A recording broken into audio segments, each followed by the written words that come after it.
It's time for On Point with Julian Phillips. Well, welcome to On Point. In all due respect, in case you've been living under a rock the past few weeks or months, you've got to know about what's been going on with infrastructure. It's been a big thing on Capitol Hill, and there's been a lot being said about it in the media. Front and center are these two bills. It used to be one, just to simplify this a little bit. It used to be one bill, but Nancy Pelosi separated into two bills. So you have this one bill, it's about $1.2 trillion or so, that deals strictly with infrastructure, roadways, that kind of stuff.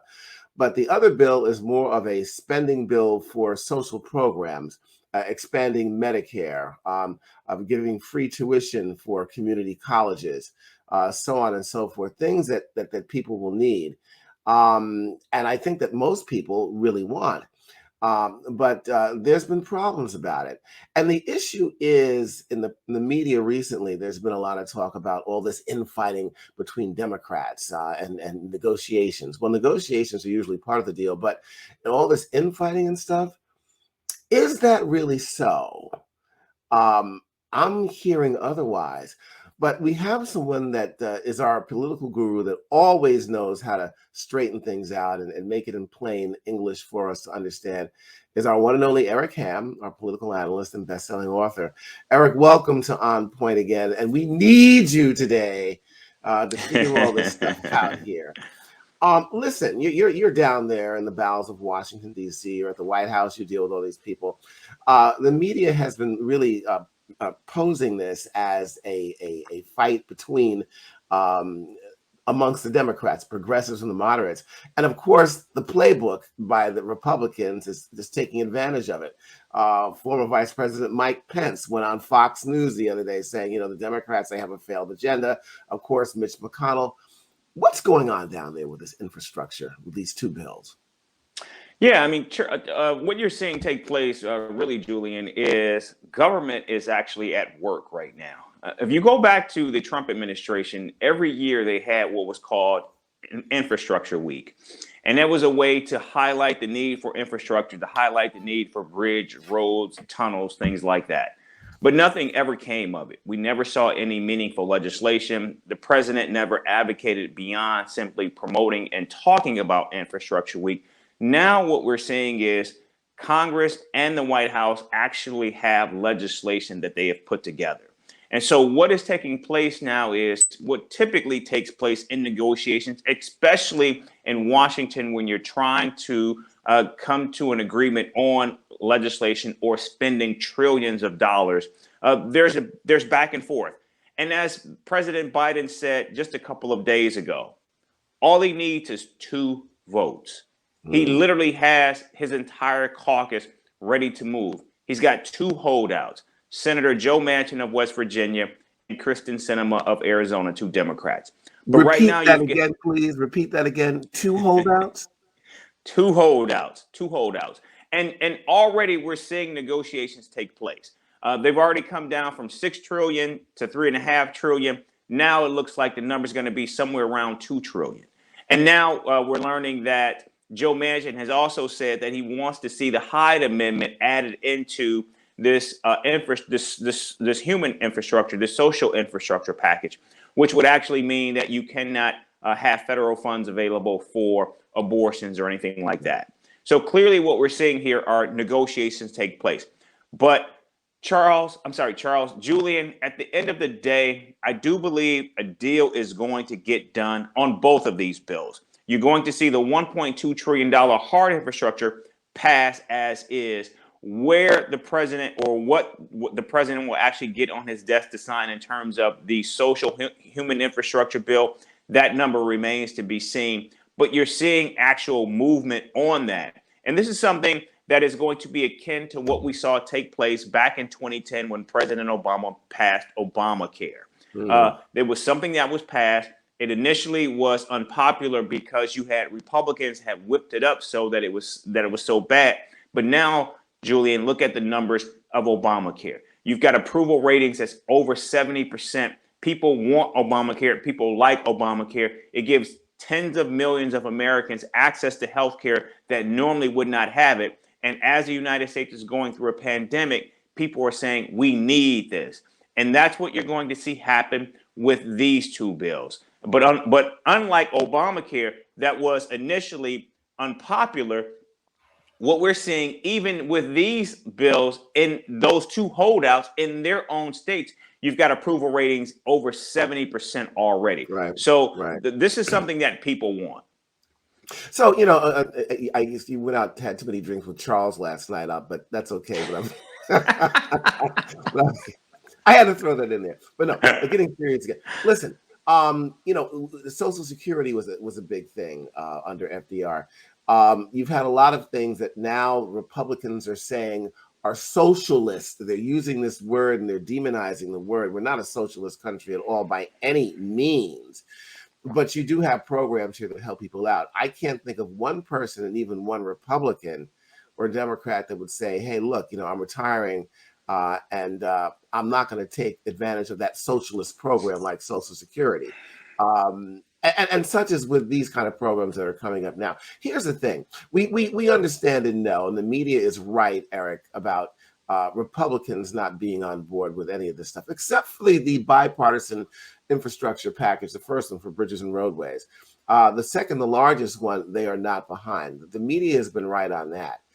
But correct me if I'm wrong, 96% or so or more of Democrats are for the package. It's just a negotiation thing.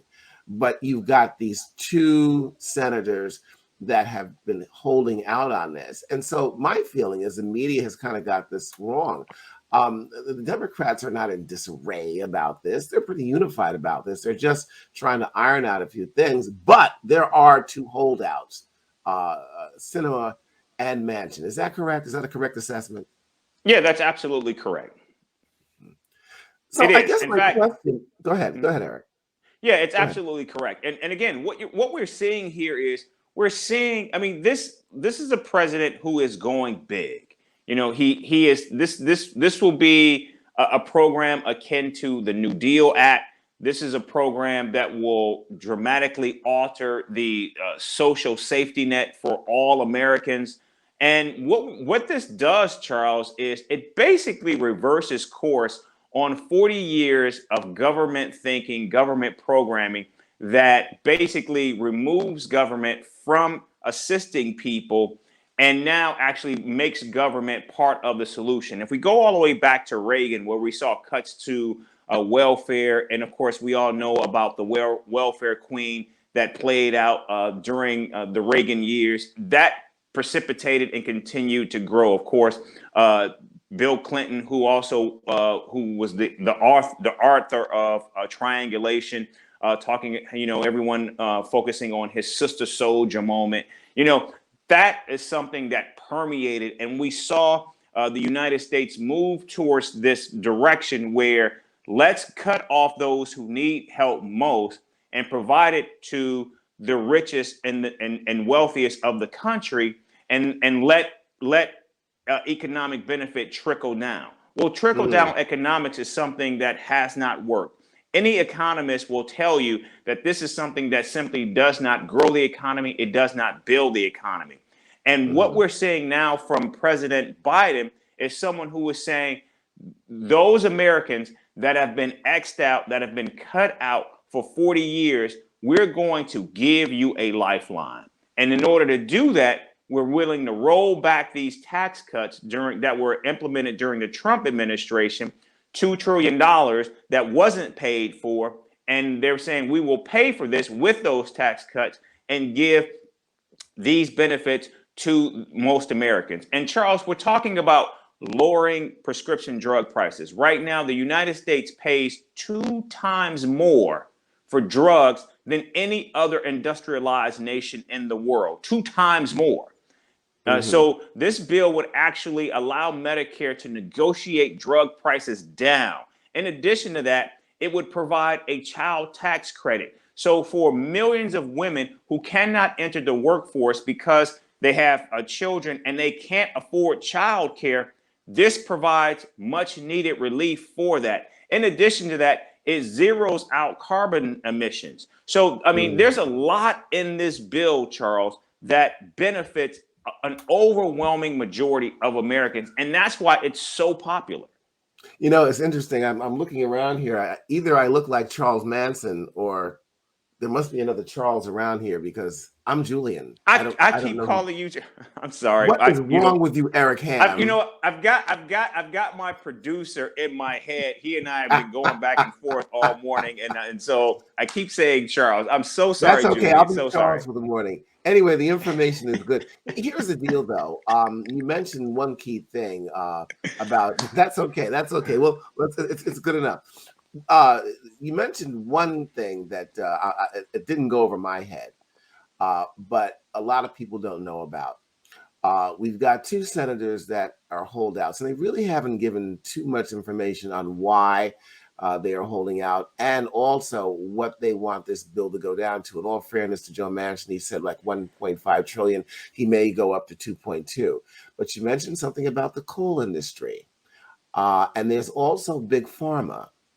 There are two people that are closely tied to those industries that make billions of dollars, and that maybe, I'm just saying maybe, putting money into the pockets of at least two senators that we know. Joe Manchin with the coal industry, West Virginia, and Sinema with Big Pharma. Tell us a little bit about that, Eric. Yeah, in fact, Senator Joe Manchin is someone who is perhaps tied as closely to the energy sector than any other member of Congress. He actually created an energy co-op back in 1988, and now his son runs that co-op. He's got about $5 million in stock options in the co-op. He receives about $500,000 in dividends payment out every year from that. And so think about what it would mean for him personally. We're talking generational wealth that a 74-year-old man will be able to pass on to his children, a company that his son is currently running. So here's the thing. What I'm saying should seem no different than what Donald Trump was actually doing when he claimed that he wasn't putting his business interests in a blind trust, but that his children was running them. And also you had his daughter working at the White House. So here you have Senator Manchin, who also, by the way, chairs the Energy and Commerce Committee, which means any legislation that is going to impact energy is going to come out of his committee that he chairs, which means he can decide when to bring it to the committee for an actual vote before it can go to the Senate floor. So I think it would be safe to say, just safe to say it. We're not saying that this is fact, but safe to say, because he has such a tie to the coal industry, he's not so keen necessarily on putting money into organizations, industries that will eliminate fossil fuels. I think we can safely say that. Let's quickly go on, because we got to run to one other topic before we cut out for today. Sinema with Big Pharma. What is her tie to Big Pharma, Eric? Yeah, Sinema has received just hundreds of thousands of dollars, more than $1 million over the last election cycle from Big Pharma, even more than that. In fact, just recently, Julian, she had a big dollar fundraiser back in Arizona. Now, mind you, she left Washington on Friday, saying she had a doctor's appointment in Arizona. So she wasn't even here as part of the negotiations that were taking place to try to move this legislation, then held a big dollar fundraiser. Her constituents have not seen from her, have not heard from her. They can't get their calls answered. She hasn't done a town hall since she's been elected. So she's been completely AWOL. In fact, the only people she's talking to right now, Julian, and I can say this for a fact, are literally high dollar donors. She's not even speaking to her caucus. So, and then also we have heard from big pharmaceutical companies that have said that Kristen Sinema is a vote for us. So they've made that clear where she stands on this issue. And again, she's made clear. Now, this is someone who actually voted against Trump tax cuts when she was a House member. And now she says she does not want those tax cuts removed from this legislation. In addition to that, she has already said she will not support this legislation if it does allow Medicare to negotiate drug prices down. Now, think So about what that here's will my mean thing. for senior citizens. All right, yeah, and I want to break this down quickly here, and I want to get to this. You mentioned some key things here with two senators. Basically, the holdups here. You know, they're the cork in the pipe, so the oil is not flowing through smoothly for the Democrats to get these two major bills through. Why is the media not really focusing on this, and why is the fourth estate, as they are called, beating the drum for information that really is the key to what's going on here? They're focusing on things, and it seems like, I don't know, maybe they have their own agenda, because the focus should be on these two not getting this through, and not the fact that 96% of Democrats are behind these two bills. What is your thought behind this, Eric? I think what we're seeing from the media is we are seeing a Trump media ecosystem, and I think what the media system is focusing on is they want to see conflict, they want to see fights, they want to see discord, they want to see disruption. They're basically following. This is an ecosystem that I think has been influenced by Trump, in that they want to see the fighting. And as Joe Biden says, I've only got two members of my entire caucus that are not with me on this. But you're not going to hear that. You're not going to see that, because, again, what you're seeing fundamentally is government working because negotiations are ongoing, because they've already begun to work on a framework. They're now at around $2 trillion. So negotiations are happening. But again, you never saw anything get through over the last 4 years of Trump's, except for tax cuts. Now you're seeing something that will help middle class, working class. This legislation, Julian, will actually bring millions of women back into the workforce, because for the first time, they will actually be able to afford childcare, which is becoming a runaway cost that is difficult for most working families to actually be able to afford. Right. Well, look, the beat goes on this, and it looks like, at some point this will pass. There's necessarily no timetable on this, as we know of right now, but this will be huge for the American public, and I assume this will be huge for the Democrats as we go into midterm elections next year. I did want to talk about the debt ceiling, but we don't have enough time for that. Maybe we can do that next week and just give people an idea what that's all about, because I think a lot of people really are not aware of what this really means for the average American, and we need to break that down. Eric, or maybe should I call you Captain Hook?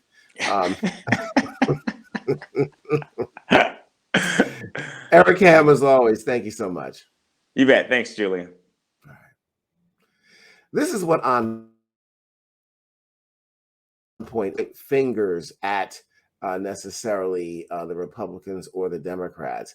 But what we're trying to do is to explain what's going on in Washington and give people a better understanding of how to react, how to respond to it.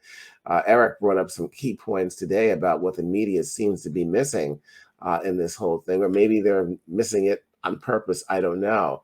But I think it kind of breaks down what the real problem is, or who the two people are that are really holding things up, at least for the Democrats in that end.